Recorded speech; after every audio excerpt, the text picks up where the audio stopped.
Hi everyone, my name is Junon. I have a health science background and I'm the author of the book Truth and Empathy, How to Find Your Soulmate. And I'll put a link to the book below. This video is about the romantic compatibility between INFPs and ESFJs. I think that most people have asked themselves the question, who's the best match romantically long term with another person based on certain characteristics?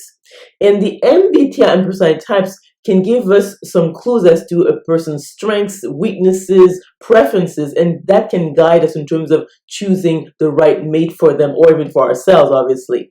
Now, let's look at what INFPs and ESFJs have in common.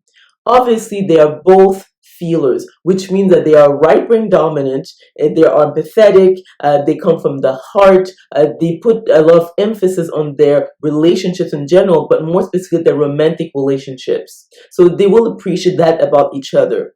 Now, when it comes to, if you look at their function, in fact, their feeling function is the first one. So, in other words, they put more emphasis on that than other personality types because the INFP has introvert feeling as its first function and the ESFJ has extrovert feeling as their first function as well. So that also will, make them understand each other better. Obviously, this couple will face a number of challenges. The first one is that although they're both feelers, one is an introvert feeler, the other one is an extrovert feeler. So the INFP, being an introvert feeler, puts more emphasis on authenticity. So when they make a decision, it's based more on their ethics and their own morals. By contrast, the ESFJ, because they have extrovert feel as their first function, will put more emphasis on harmony. So these are people who are willing to put their own preferences, their ethics and morals in the back burner just to make sure that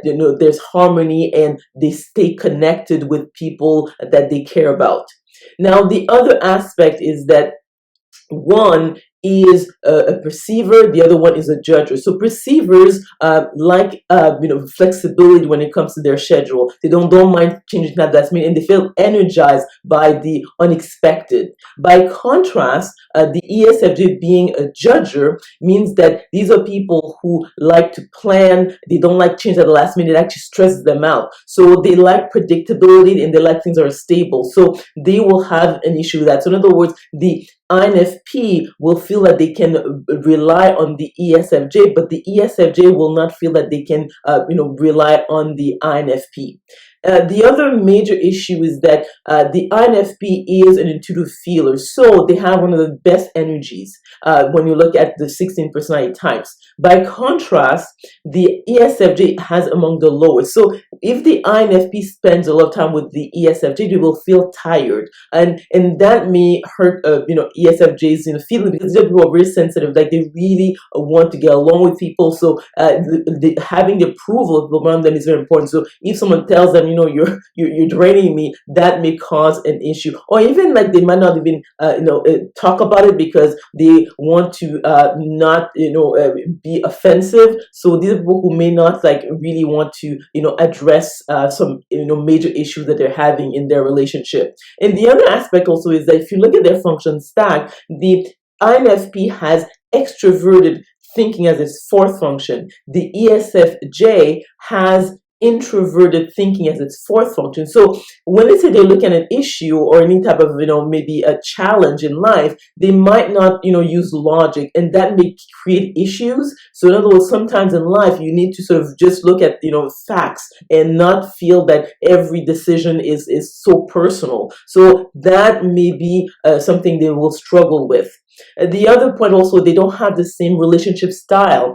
The INFP has the feminine and spontaneous type, and the ESFJ has the feminine and orderly. And in other words, what they're looking for in relationships is not the same. A person like the INFP is looking for when it comes to their relationship side, it's they want to be authentic, whereas the ESFJ wants to bond and be one with people that they care about. So they will feel sort of this disconnect. So the ESFJ may feel that they're not close enough to the INFP, and the INFP might feel that this person is invading their private space. So that may be another problem they'll be facing. The other point also is that they're not the same, let's say, mate type. The INFP is looking for a soulmate, so the one. The ESFJ, being a sensor judger, they are looking for a helpmate.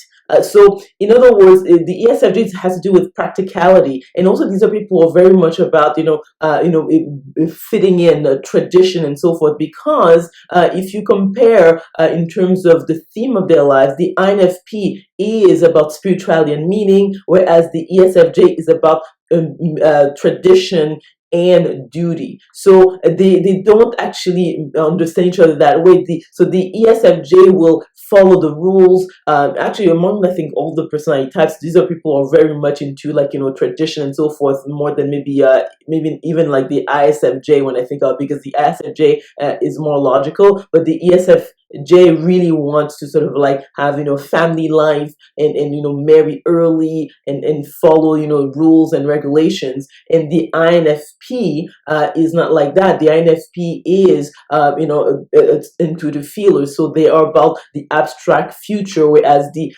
sensor judge, like the ESFJ, is about the concrete past. So they don't have the same emphasis. So for all these reasons, I would say that this is a very poor match.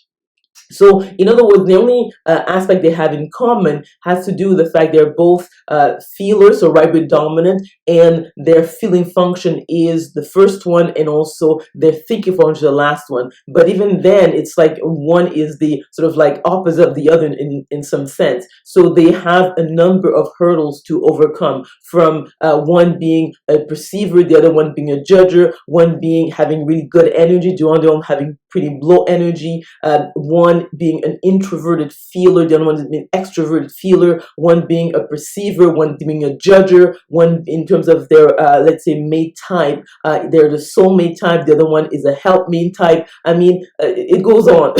So in other words, I would not advise this type of pairing. So let me know if you agree with this romantic compatibility analysis by commenting below. If you like this video, if you learned something, please click on the like button. Remember to click on the notification bell to be notified of the videos I'm going to be making. Subscribe to my channel, and we will talk soon.